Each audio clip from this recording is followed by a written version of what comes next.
Haleem sir, sir త్వరగా వచ్చేసినట్టున్నారు. అవును sir. సరే, నేను అక్బర్ ఫైల్ అంతా సెపరేట్గా తీసి పెట్టాను. బాబు, నువ్వు శుభోనే కదా, షాజిద్ సార్ కొడుకు? తను సాజిద్ సార్ అబ్బాయా శుభు? అవును అంకుల్, నేనే.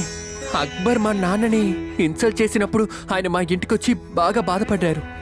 అక్బర్ చేసిన అవమానాన్ని తట్టుకోలేక ఆయన ఇంటికి వచ్చిన వెంటనే ఆయన తుపాకీతో ఆయనే కాల్ చేసుకున్నారు. ఇలా చూడు, ఏడవకు శుభు, చెప్పేది విను. నీకు తల్లి తండ్రి లేరనుకో, నీకోసం మేమందరం ఉన్నాం కదా. అంకుల్, మా నాన్నకి ఏమంటారంటే చట్టం చేతిలో ఉంటే ఏమైనా చేయొచ్చని, పోలీస్ చేతిలో చట్టం ఉందని చెప్పారు. మా నాన్న అక్బర్ వల్ల కదా చనిపోయారు. చట్టం ఇంకా ఎందుకు అంకుల్ ఆయన వదిలేసింది? ఆయనకి ఇంకా ఎందుకు శిక్ష పడలేదు? అక్బర్కి తప్పకుండా శిక్ష దొరుకుతుంది. ఇప్పుడు నువ్వు అసలు ఎక్కడుంటున్నావు? నేను ఇంకా పాత ఇంట్లోనే ఉన్నాను, అది కూడా అద్దిల్లే. కానీ హౌస్ ఓనర్ ఈ నెల చివరి లోపల ఇల్లు ఖాళీ చేయాలని చెప్పారు. మావయ్య, తనని మన ఇంటికి తీసుకువెళ్ళండి మావయ్య. రేపు ఒక రెసిడెన్షియల్ స్కూల్ చూసి మనం ఈ అబ్బాయిని అక్కడ చేర్చుదాం, ఏమంటారు? కలిపేద్దాం అల్లుడు. శుభో చదువుకి భోజనాలకి నేను ఖర్చు పెడతాను. మేం కూడా ఇస్తాం సార్. సరే, మనం అందరం ఇద్దాం, ఎందుకంటే ఇప్పుడు మనం ఒక కుటుంబం. రా బాబు, వెళ్దాం. సరే అంకుల్.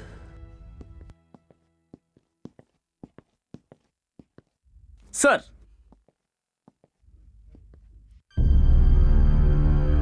మీరు అక్బర్ పేరు మీద ఒక్క కేసు ఇవ్వండి చాలు. నేను మీకు గ్యారంటీ ఇస్తున్నాను, నేను ఆ అక్బర్ని అరెస్ట్ చేసి 24 గంటల్లో ఊసలకు పెట్టిస్తాను. ప్లీజ్, నేను నిజం చెప్తున్నాను, దయచేసి నన్ను నమ్మండి. మీరు అతని భార్య కదా, కొంచెం మీ భర్తకి అర్థమయ్యేలా చెప్పొచ్చు కదా.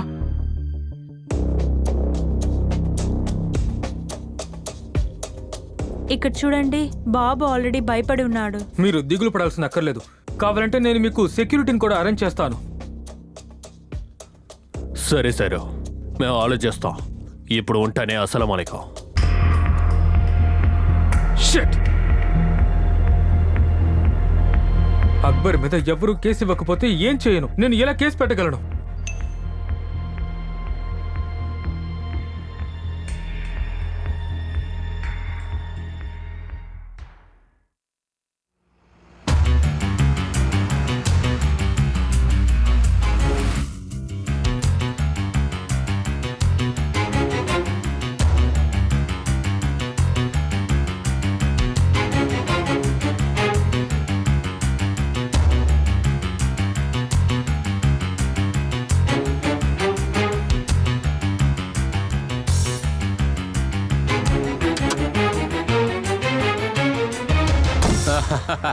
ఏంటి సార్, లోపలికెక్కి బండి మొత్తం చెక్ చేయబోతున్నారా? పళ్ళే దొరుకుతాయి, వేరే ఏం దొరకవు. కావాలంటే చెక్ చేయండి. మీకు పళ్ళే దొరుకుతాయండి. చెక్ చేయండి. వెళ్ళండి, లోపలికెళ్ళి చెక్ చేయండి. వచ్చేసాడు చెక్ చేయడానికి.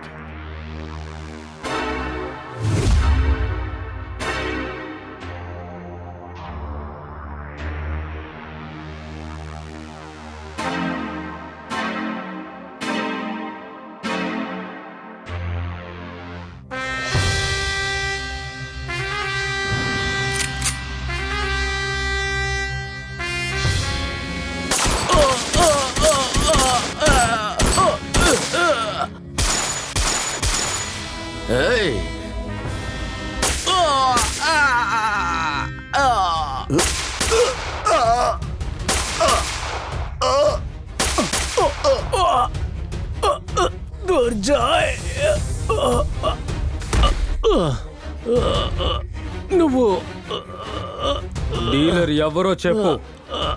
డీలర్ ఎవరో చెప్పు. కుదరదు, నేను నీకు చెప్పను.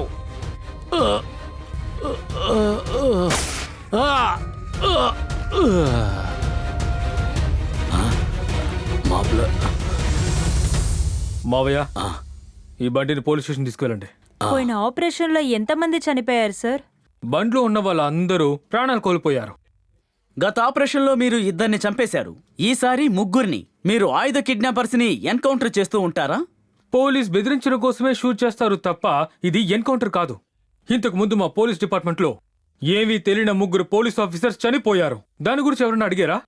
మీరు అస్సలు అడుగురుగా. దాని గురించి మీకు తెలుసుకోవడం ఇష్టం ఉండదు. ఎందుకంటే మేము అసలు మనుషులమే కాము, మేము పోలీసులం. మేము మా దేశానికి సేవ చేసి చనిపోతాం. ఇదే ఎప్పటి నుంచో జరుగుతుంది కదా.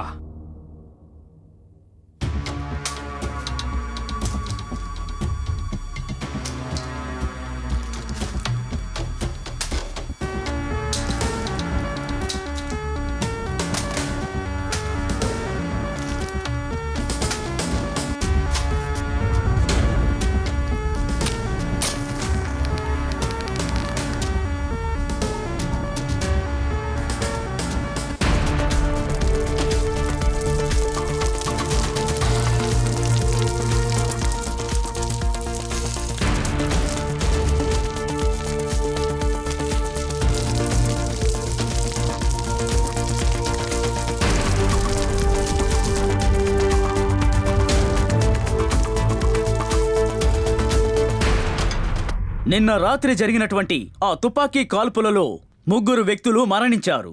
4 లక్షల ప్యాకెట్ మత్తు పదార్థాలు పోలీసులు పట్టుకుని తమ స్వాధీనం చేసుకున్నారు. ఈ గొప్పదనమంతా ఇన్స్పెక్టర్ దుర్జాయికే చెందుతుంది. నిన్న జరిగిన గన్ షూట్లో 3 చనిపోయారు. అది మాత్రమే కాకుండా 4 లక్షల గంజా పొట్లాల్ని స్వాధీనం చేశారు. అబేత్, నేను మాట్లాడేది వినిపిస్తుందా?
హే, నాకు నిజం తెలియాలి.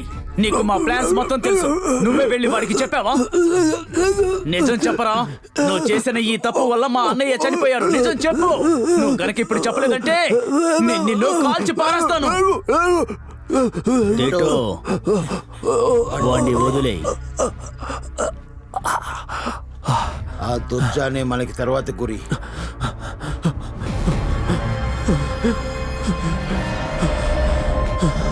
రే, సరిగా ప్యాక్ చేయరా. ఇదిగో ఈ బ్యాగ్ పట్టు. ఇదిగో రే, నాకు ప్యాకెట్ ఇవ్వరా.